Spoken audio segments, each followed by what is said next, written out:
ជួយ like ជួយ subscribe ម្នាក់មួយផងបាទដើម្បីឲ្យខ្ញុំនឹងមានកម្លាំងចិត្តធ្វើវីដេអូថ្មីអរគុណច្រើនបងប្អូនបាយបាយ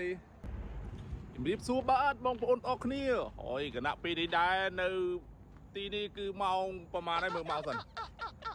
ម៉ោង8ត្រឹមបងប្អូនអូហូយម៉ោង8ហើយបងប្អូនតែមើលដែរមើលទស្សនវិជ្ជាម៉ោង8បងប្អូនដល់កបងប្អូនអើយទស្សនវិជ្ជាម៉ោង8អញ្ចឹងស្រស់ស្អាតមែនតើបងប្អូននេះមើលហើយនេះអូយ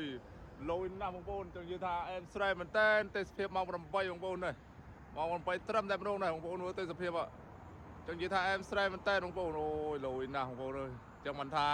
នៅប្រទេសកូរ៉េខែនេះខែ6ខែ7ហ្នឹងខែ8ហ្នឹងម៉ោងស្មើនឹងអីដូចនៅថ្ងៃអត់ដូចម៉ោង2ម៉ោង3ចឹងបងប្អូនឥឡូវបងប្អូនមើលនេះដល់កហើយមើលទស្សនវិជ្ជាស្អាតមែនតើបងប្អូននេះអូចង់និយាយថាផ្ទៃមេឃស្រស់ស្អាតមែនតើបងប្អូនមើលហ្នឹង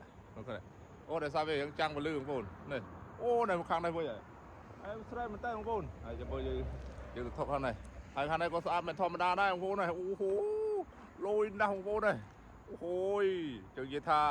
ទេសភាពនៅប្រទេសកូរ៉េនៅគណៈពេលនេះស្រស់ស្អាតមែនតើបងប្អូនហើយបងប្អូនមើលហើយនេះនិយាយថាអែមស្រែមែនតើនេះ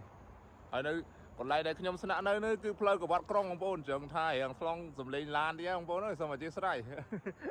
ដោយសារនេះគឺជាផ្លូវកវ៉ាត់ក្រុងបងប្អូនដឹងស្រាប់ទេផ្លូវកវ៉ាត់ក្រុងមិនមែនធម្មតាទេឡានច្រើនណាស់បងប្អូននេះឥឡូវបងប្អូនមើលទេសភាពខាងក្រោយខាងនេះម្ដងវ៉ាវលុយមែនតើបងប្អូនអុយលុយណាស់បងប្អូនអូហូយមិនធម្មតាទេនេះឃើញអត់បងប្អូនឃើញអត់នេះហើយមើលដែរនេះឥឡូវគេដល់ stop ហើយដល់ stop អញ្ចឹងផ្លូវកវ៉ាត់ក្រុងនេះវារៀងពេលយើងស្នាក់នៅពេលយើងគេងពេលយប់អីរៀងខ្លងឡានតិចហ្នឹងបងប្អូនអូយចង់និយាយថាមិនដែរមិនធម្មតាបងប្អូនទេសភាពអូលយមែនដែរម៉ោង8ហើយទេសភាពស្អាតទេបងប្អូនអូហូយមិនធម្មតាទេបងប្អូនអញ្ចឹងបានថាទេសភាពនៅខែនេះស្អាតណាស់បងប្អូននេះបើយើងមិនបានថតមិនបានមើលពិតជាស្ដាយក្រោយហើយបងប្អូនទៅនេះអែមស្រែមែនតើបងប្អូនលយណាស់នេះមើលទេសភាពកន្លែងនេះស្អាតអូយលយណាស់បងប្អូននិយាយថាអែមមែនតើនិយាយថាស្រស់ស្អាតណាស់បងប្អូនអញ្ចឹងបានថាបងប្អូនអើយបើពេលល្ងាចយើងតែងមកថតវីដេអូលេងនៅខាងក្រៅអូចង់និយាយថាអែមស្រែមែនតើនេះបងប្អូនអញ្ចឹងបងប្អូនវីដេអូនេះដែរក៏សូមសំណូមពរដល់បងប្អូនទាំងគ្នាក៏ភ្លេចជួយតាមដាន Channel YouTube ថ្មីរបស់ខ្ញុំម្នាក់មួយផងបាទពេលដែលខ្ញុំផុសវីដេអូទៅបងប្អូនកុំភ្លេចជួយ Subscribe និងចុចសញ្ញារូបកណ្ដឹងម្នាក់មួយផងបាទដើម្បីឲ្យខ្ញុំនឹងទទួលបានវីដេអូថ្មីយើច្រឡំដើម្បីឲ្យខ្ញុំនឹងបង្កើតវីដេអូថ្មីទៅបងប្អូនគ្រាន់តែខ្ញុំផុសទៅបងប្អូនឃើញតម្រងបងប្អូនហើយវីដេអូខ្ញុំមិនមានអីច្រើនទេបងប្អូនវីដេអូខ្ញុំធ្វើអំពី